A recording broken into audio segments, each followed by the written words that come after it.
Some people are terrified of clowns, reasons credited to movies and TV show series, but what happens if we take that and bring it to life? That yields a hell on earth. John Wayne Gacy was something more horrific and sinister than ever, and something that still brings chills to people this day. He was sentenced to death on March 13th, 1980, and was executed by lethal injection on May 10th, 1994. Gacy successfully murdered 33 young teenage boys in the year of 1972 to 78 in Cook County, Illinois. When they paint the image that I was this monster who picked up like these altar boys along the street and swatted them like flies, I said, this is ludicrous. The man was addicted to killing, and his actions would soon be the downfall of his life. Many speculate the past Gacy led, but he was very different from the serial killers of his time. Gacy preferred his ranch home in Norwood Park, where he sexually assaulted and killed the boys. He would lure, lie, and physically brought the victims to his home. 26 of the young boys were buried under his house in a crawl space, and others were buried on other parts of the property. The last 4 victims were thrown in the Des Plaines River. The murders began in the early days of 1972 when Gacy picked up a 16-year-old boy that was traveling from Michigan to Omaha. The boy was later identified as Timothy McCoy. Gacy said he could stay at his house for the night and promised to bring him to the bus station early the next morning. Gacy awoke the next morning to find McCoy standing in his bedroom holding a kitchen knife. McCoy was preparing breakfast for the two, but Gacy was not aware of this. He assumed an attack and jumped out of bed and tackled the boy and stabbed him repeatedly in the chest. Once Gacy found out he was just cooking breakfast, he felt totally drained, but felt, as he put it, the ultimate thrill. Soon his addiction would grow stronger. He talked about the very first person that he killed, and that he had stabbed him to death, and that caused such a mess that he had to come up with another plan after that. Every person that he killed thereafter, he came up with a plan to strangle. The specifics Gacy provided of torture in his house were staggering. He talked in detail about sexually abusing the boys and strangling them. The second murder was an unidentified teenage boy between the ages of 14 and 18, one of the 2 victims that are still unidentified out of all the Gacy victims to this day. He was strangled to death by Gacy around 1974 and was buried in Gacy's backyard in 75. Months later, Gacy went to an employee's house, Anthony Anatucci, to check on him because he had injured his foot the previous day at work. The young boy was alone in the house, and the teen let Gacy in with the promise of alcohol he had brought. He grabbed Anthony and put handcuffs on him, but the left hand was loose and the boy got free. He tackled Gacy and managed to put the handcuffs on him. Gacy screamed threats at him, but later calmed down and said he'd leave if the boy removed the handcuffs. The boy agreed and took the handcuffs off Gacy, and Gacy left. 1 week after the assault of his employee, another employee of Gacy's disappeared. The 17-year-old was having problems with Gacy not paying him and was upset. Gacy put together a meeting at his house with the boy to sort out the wage problem. The 17-year-old boy was never seen again. Gacy strangled him and sat on his chest for a long period of time. Gacy was interviewed about the disappearance after, but said that the boy had came to his house, reached an agreement, and then left. Gacy soon developed a technique of gaining young boys' trust and putting handcuffs on them in a demonstration of a trick, and would soon after strangle them. He says, no, it's a very simple trick. He says, I'll show you how to do it. Put the handcuffs on. So he had Rob Peast actually put the handcuffs on himself, cuff himself behind his back. And Rob struggled with the handcuffs for several minutes and said, well, what's the trick here? And John reached into his breast pocket and pulled out the key to the handcuffs and said, the trick is you have to have the key. With the boys restrained in the handcuffs, Gacy then moved on to his rope trick, slipping a rope over the victim's neck and twisting a rod through it over and over until the young man collapsed.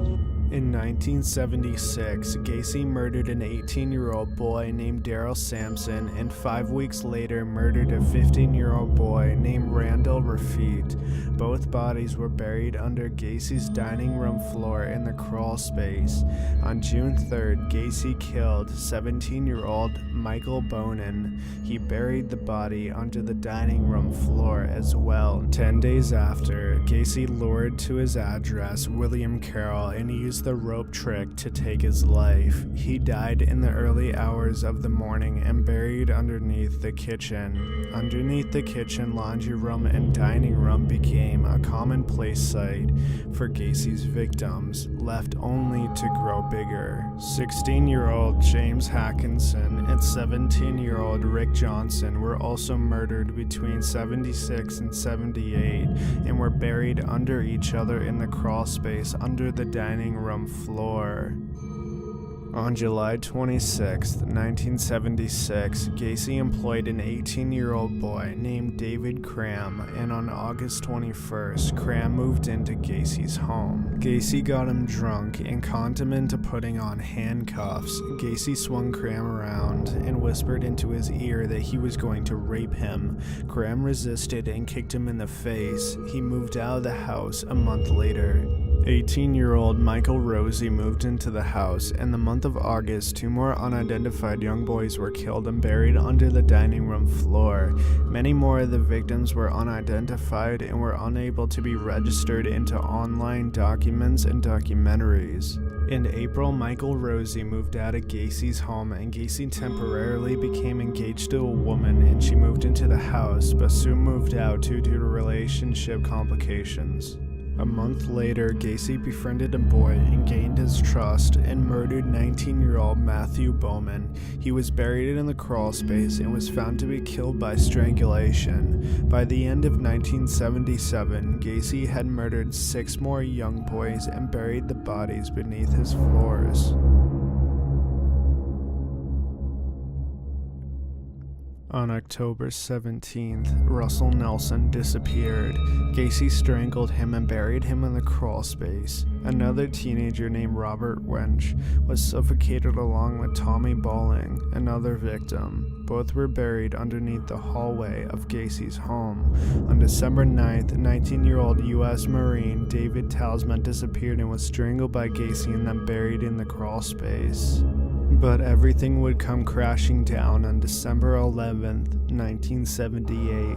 Gacy went to a store to get remodeling supplies when he met a boy named Robert Piest that worked at the store, and Gacy offered him a job. The boy went home and said to his mother that he was going to meet a contractor about a job and left the home and was never seen from again. Soon after, the parents filed a missing persons and the police were called to the matter. Witnesses claimed that Gacy had talked to the boy in the store and was seen with him. The police showed up at Gacy's home and questioned him about the disappearance of Piest. Gacy said that he would not come to the station to give a statement because his uncle had died at 3 a.m. that morning. He later came to the station and made the statement that he never talked to the boy or even offered him a job. The boy was Rob Piest, a sophomore in high school who worked part-time at the Nissan pharmacy in the northwestern suburbs of Chicago. On December 11th, at quitting time, he told his mother he was going to talk to a man about a construction job. But Rob Piest never made it home. His parents finally ended up at the police department to fill out a missing persons report on their youngest son. At the time, the man in charge of the state's attorney's office was Terry Sullivan. One young police officer happened to come up the one morning, and he said, "Terry, there's a couple that was here last night reporting their son missing, and I think there's something strange to it. I don't believe that he's a runaway." Des Plaines police were convinced that Gacy was involved in the boy's disappearance and checked his records. They found charges of sodomy on a 15-year-old boy and battery charges in Iowa. A judge ordered the search at Gacy's house on the 13th, and police found teenage materials such as class rings, jackets, clothes, and various driver's license. The next day, investigators got a call from Gacy's former tenant Michael Rosie, and he informed the police of the disappearance of Gregory Godzik, another victim of Gacy earlier in the year. Surveillance was placed on Gacy, and the two officers followed him daily. Gacy even at points invited the officers to dinner and breakfasts at restaurants. On December 18th, Gacy drove to his lawyer's office to prepare a $750,000 civil suit against the Des Plaines police. Gacy demanded that the surveillance team be halted. The same day, a receipt found earlier in Gacy's home was traced to a girl that was a colleague of Piest. She reportedly had tucked the receipt into her parka's pocket and had given the jacket to Piest as he was going to meet with the contractor. On December 19th, Des Plaines police began compiling evidence for a second search at Gacy's home. That same day, Gacy's lawyer filed the lawsuit against the police station. Later that day, Gacy had invited the two officers inside the house. One of the officers used the bathroom, but when flushing, he noticed a rotting smell emanating from the heat vent that he suspected was rotting corpses.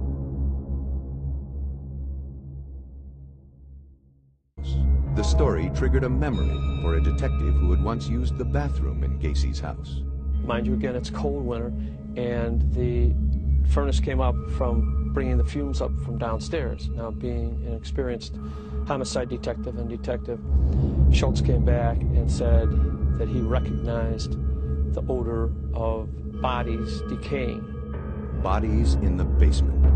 It was an appalling idea that haunted detectives. On December 20th, both David Cram and Michael Rosie were interviewed by investigators and heard stories of attempted rape and Gacy giving them jobs to do in the crawl space, such as spreading lime and digging trenches for supposed plumbing. Interviews with Gacy's employees revealed they had been asked by Gacy to dig trenches for new plumbing in the crawl space beneath the house. Cram stated the trenches were 2 feet wide and 6 feet across. Later that day, Gacy met up with his lawyers and confessed to murdering around 30 people. Gacy passed out during the session, and when he awoke a couple hours later, his lawyers informed him that he had just confessed to killing around 30 people. He shook his head and said he had things to do today, and he left. At this point, there was a confession because the attorneys were very, very, very nervous. After spending the night on the couch at his attorney's office, Gacy was on the move. The exhausted detectives had followed him for 8 days. Christmas was just 4 days away, and finally, they believed Gacy was going to crack. This was the beginning of the end for Gacy. He had apparently decided that he was going to commit suicide and was going to go around and say his last goodbyes. One of Gacy's first stops was the Shell gas station, where he was a regular customer. At that point, I go in the gas station. I recovered some drugs that Gacy had given to these people as he was saying his last goodbyes. When I got that information, I told them to take him down, to arrest him. As Gacy was led into the station, a second search of his house was just moments away. As investigators and a team of officers showed up at the house, they found that Gacy had unplugged his sump pump and flooded the crawl space. They drained the crawl space after a while and then began digging in the wet dirt. They immediately found bones and skeletal remains, some still with flesh on them. The investigators called up to the team and told them to bring Gacy on a charge of murder. At the time, Gacy was at a hospital because of chest pains and was being released soon. Very, very cold about it. By the next day, word that bodies had been found at John Gacy's house had spread through the media. The Cook County medical examiner, Dr. Robert Stein, arrived and joined the crew to direct the exhuming of the bodies. First, they ripped out the floorboards of the house, exposing the crawl space completely. Some workers dug through the mud beneath the house. Others began to dismantle the garage. By midday, the first body bag emerged. The crew pressed on. A second body was carried out shortly after. On that first day, a ritual was established that would last as long as the digging continued. Each afternoon, Dr. Stein would report the discoveries of the day. In the garage, there was just that one skeletalized remain, and in the house itself also a skeletalized remain. No one knew how many bodies would eventually be found, but based on Gacy's confession, officials speculated that the number would be considerable. When this whole thing is over, you might be witnessing one of the most horrible crimes, perhaps, in a century. In the early hours of December 22nd, 1978, Gacy sat down with investigators and confessed to the murders of approximately 33 boys. Investigators even brought him back to the house to point out spots to check for bodies and had him draw out a map of the house. Early on, investigators brought in the one person who could provide the most help, John Gacy. He showed them one spot to check and then was quickly whisked away. Gacy's information about the graveyard beneath his house was remarkably precise. At one point, he even drew a sketch of the crawl space. To this day, it's a bone-chilling little handwritten sketch because this guy knew where almost every body was. He didn't remember the names of them, or he wouldn't tell us the names, but he knew where they were in the basement. All 6 bodies were essentially skeletalized. For those working in the crawl space, the job was horrendous. Each time they dug a hole, it would immediately fill with water. They would sort through the mud by hand, picking up small bones. Whenever they found a skull, they placed a stake into the ground with an identifying number. Gacy pleaded not guilty by means of insanity after telling the psychiatric doctor that he had multiple personality disorder. The prosecutors made the argumentative case that Gacy was sane and fully in control of his actions. The doctors soon disagreed with the claim of his mental illness, and prosecutors noted of evidence of cover-ups and the intent to hide evidence. But he was not insane. I mean, he was sitting in the courtroom, he was participating, smiling, being considerate of where people were sitting. The jury also learned that Gacy ran a successful business, was involved in politics, and was active in his community. All rare accomplishments for someone truly mentally ill. Gacy's defense team then stated that all 33 victims died of autoerotic asphyxiation from sexual activity and that they died that way. They claimed all deaths were accidental. Photos of the bodies in crawl space were displayed in court, and for Gacy, it was all over. John Wayne Gacy was sentenced to death on March 13, 1980, for 12 of the 33 bodies found.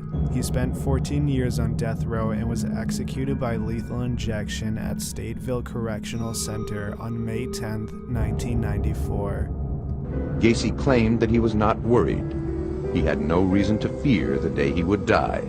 Do you believe you've lived your life the right way? Then you do not have nothing to fear, in my case. You're not worried about facing God? No. I'm fairly comfortable with him. I've been at the Catholic services. I'm the server for the priest for the last 10 years.